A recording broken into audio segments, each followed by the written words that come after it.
Hey, what's happening, everyone? Just thought I'd give you a quick update on my plan for going into the fall and getting ready for winter. Cows are obviously back home.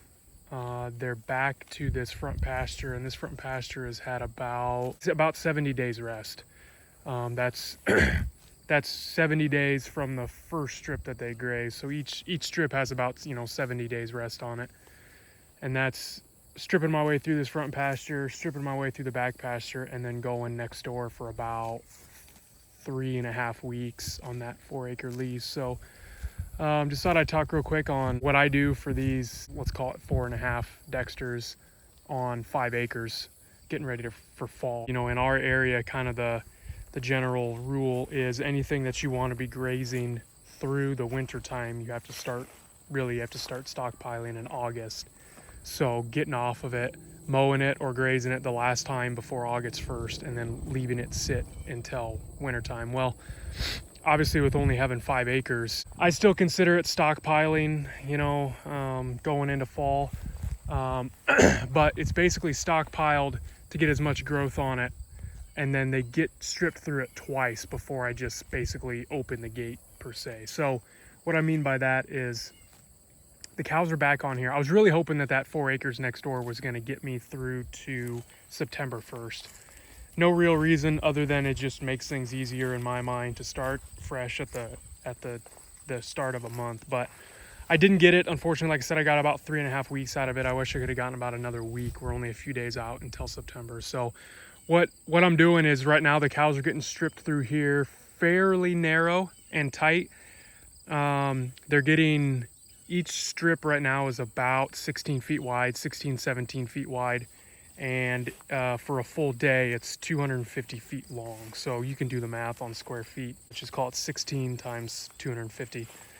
That's kind of what they're getting. So they're narrow, but they're not tightened down quite a bit. And you can see a lot of the stuff that I've left. So I'm leaving a good amount. And that's again because they're really going to go through this twice, this time and one more time before we officially are in winter grazing mode. And by that I mean I'm not back fencing, and I'll explain that in a second. So I just want them to take the top third to half of the plant. I don't want them to eat anything down to the dirt. Obviously you never want them to eat anything down to the dirt, but I really don't want them to take too much right now.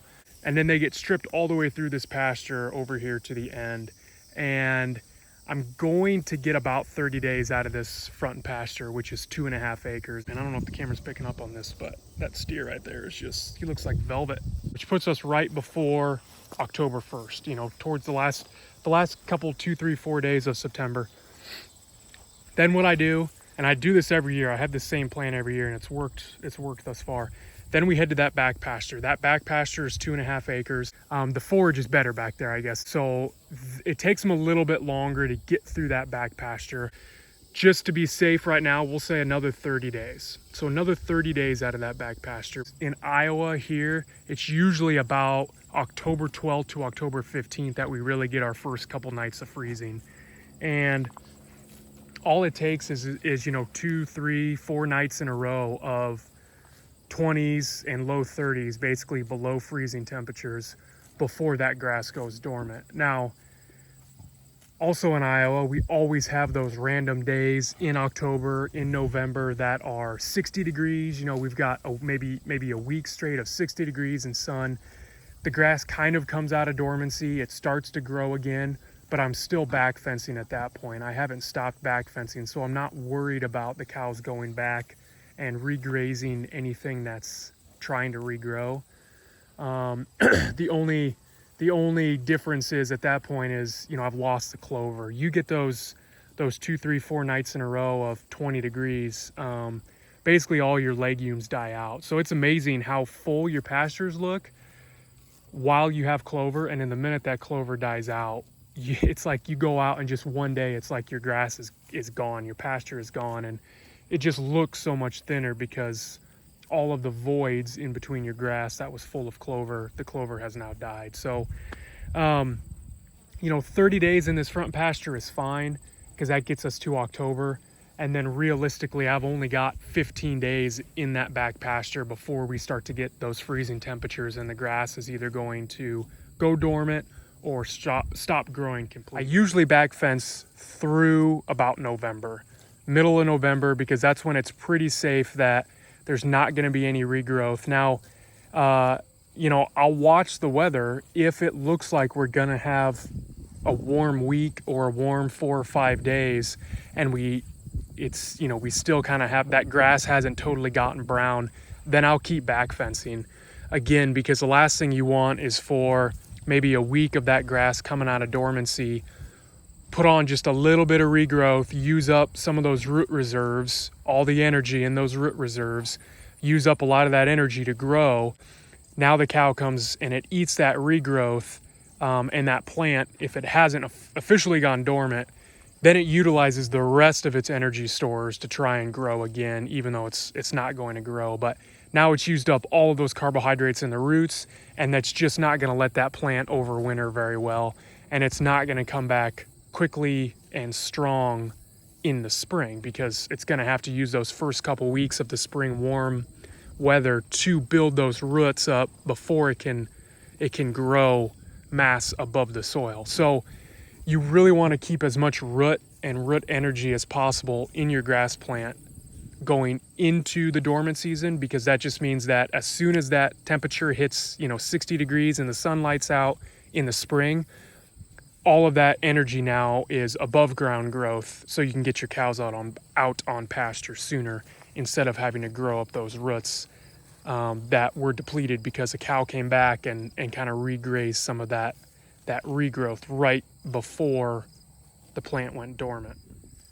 So we'll continue through that back pasture, that back 2.5 acres, stripping them in decent sizes. And again, that's just because I'm trying to keep as much grass above ground as possible, so any rains and any decent weather we get during the fall will lead to some regrowth. Now, again, because the daylight is shorter, there's less daylight during the day, the nighttime temperatures are getting colder, maybe the sun during the day is not out as strong, it's obviously not as warm.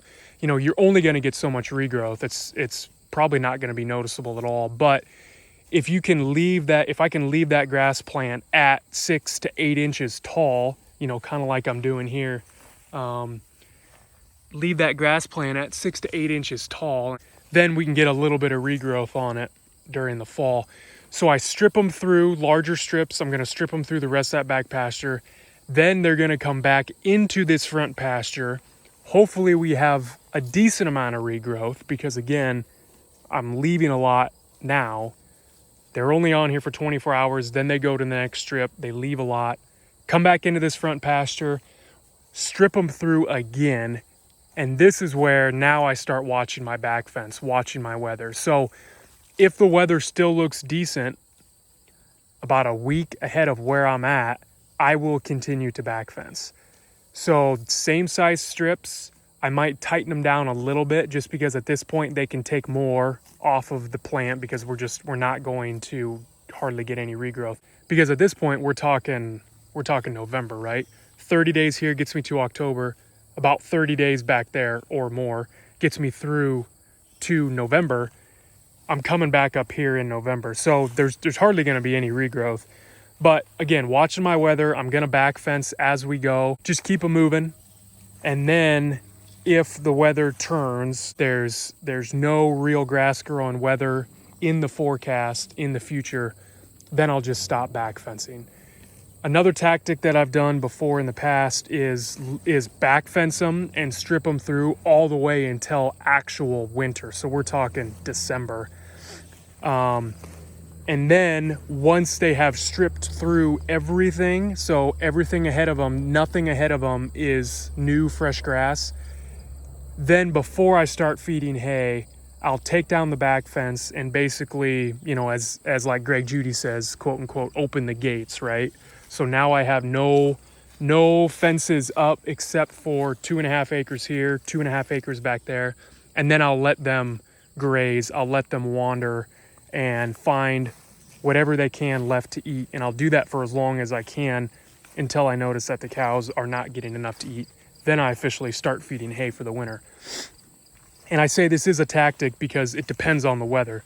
I have done this before where I was continuing to back fence all the way through November just because we had no snow, it was relatively dry, we had a few random days of 40 degrees. I just wanted to make sure they weren't going to get into any regrowth. And again, there was no snow in the forecast, so I knew that if I could essentially utilize each strip every day to get as much as I can out of this pasture, controlled grazing, once I got through all the pastures, then I could let them out and they could find whatever they had left behind. So I did this and it worked out. I got all the way almost through to January 1st before I had to start feeding hay. But there is a problem with this, and that is you run the risk of snow or ice coming in and basically ruining your forage. Last year, I thought I was going to do that tactic again. I thought I was going to get back fenced and stripping them all the way through middle of November, maybe even into December. But we had a huge snowstorm that rolled through and I was leaving a lot, right? I was doing kind of what I was doing now. Decent sized strips, so they weren't taking it down. Just thought, again, I'm going to strip them through, I'm going to back fence, then I'm going to open up the back fence and let them pick with everything that they left behind. Well, before I even got through the last pasture that I was on, we had a huge snowstorm come through. It basically covered all of the forage behind us and it didn't melt again for the rest of the year. So I started feeding hay December 15th.